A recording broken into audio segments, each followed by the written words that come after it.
जन्म पाली जिले के अखेराज सोनगरा की पुत्री एवं महाराणा उदय सिंह की महारानी जयवंत कंवर की कोख से विक्रम संवत 1597 में अर्थात 9 मई 1540 को चित्तौड़गढ़ में हुआ। बाल्यकाल चित्तौड़गढ़ में गुजरा। सन 1567 में अकबर ने जब चित्तौड़गढ़ पर आक्रमण किया तो मेवाड़ के प्रमुख सरदारों और सेना नायकों के आग्रह पर महाराणा उदय सिंह ने चित्तौड़गढ़ छोड़ दिया।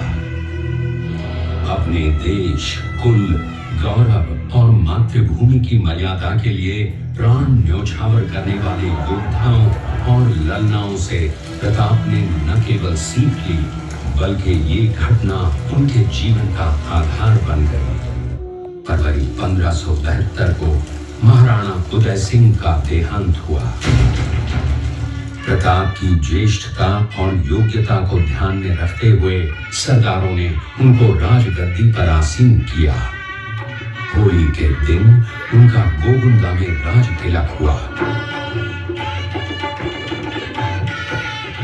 उस समय तक लगभग सभी राजाओं ने अकबर की अधीनता स्वीकार कर ली थी। एकमात्र महाराणा प्रताप ने अपना मस्तक अकबर के आगे नहीं झुकाया। प्रताप मुगलों से लोहा लेने की तैयारी में जी जान से जुट गए। 18 जून 1576 की सुबह हल्दी घाटी और खमनोर के मध्य एक मैदान में ऐतिहासिक युद्ध हुआ।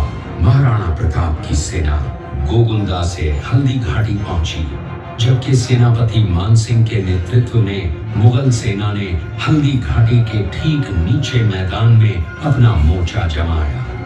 मुगल सेना के हरावल दस्ते द्वारा घाटी में घुसपैठ करने के प्रयास की प्रतिक्रिया स्वरूप महाराणा प्रताप की सेना मुगलों पर टूट पड़ी। प्रताप के हरावल सैन्य दलों का नेतृत्व पठान हाकिम हासूर कर रहे थे। भीरू राणा, जो राणा पूंजा के नाम से भी जाने जाते हैं, उनके नेतृत्व में भील आदिवासियों ने गोरिल्ला पद्धति से युद्ध करते हुए मुगलों के छक्के उड़ा दिए। देखते ही देखते शाही सेना में खलबली मच गई। रक्त तलाई घोड़ों के टापों, हाथियों की चंगारों और तलवारों की झंकारों से गूंज उठी। चारों तरफ हाहाकार मच गया।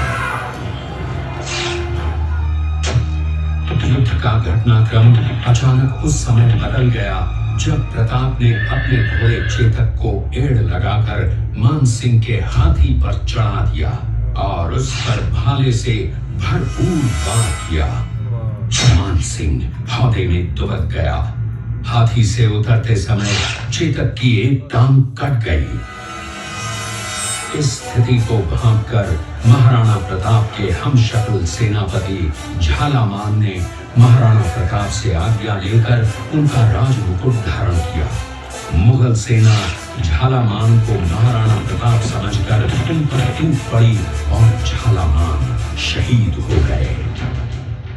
उधर चेतक ने अपने स्वामी को 5 किलोमीटर तक 3 टांगों पर ही लेकर एक बरसाती नाले को पार किया। उसके पश्चात उसके प्राण पखेरु उड़ गए। इस युद्ध से महाराणा प्रताप के मन पर गहरा प्रभाव पड़ा। परिणाम स्वरूप उन्होंने मुगलों पर विजय प्राप्त करने तक राजसी ठाट बाट छोड़ने और पत्तों पर भोजन करने का प्रण लिया, जिसे उन्होंने जीवन भर निभाया। महाराणा प्रताप ने अपना सैन्य बल बढ़ाकर सर्वप्रथम अरावली पर्वत की घाटियों में बसे दिलेर पर चढ़ाई कर विजय प्राप्त की। इसके बाद कुंभलगढ़ पर भी विजय प्राप्त की। सिर्फ चित्तौड़गढ़ को छोड़कर सारे मेवाड़ को अपने अधीन कर लिया। कालांतर में महाराणा ने चावंड में अपनी राजधानी स्थापित की।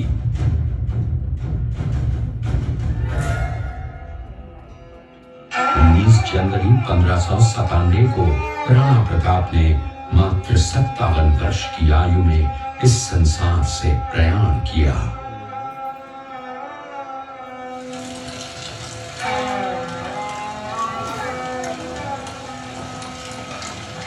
हल्दी घाटी का युद्ध एक सांप्रदायिक युद्ध न होकर आत्मसम्मान, मातृभूमि की स्वतंत्रता व स्वाधीनता का संघर्ष था।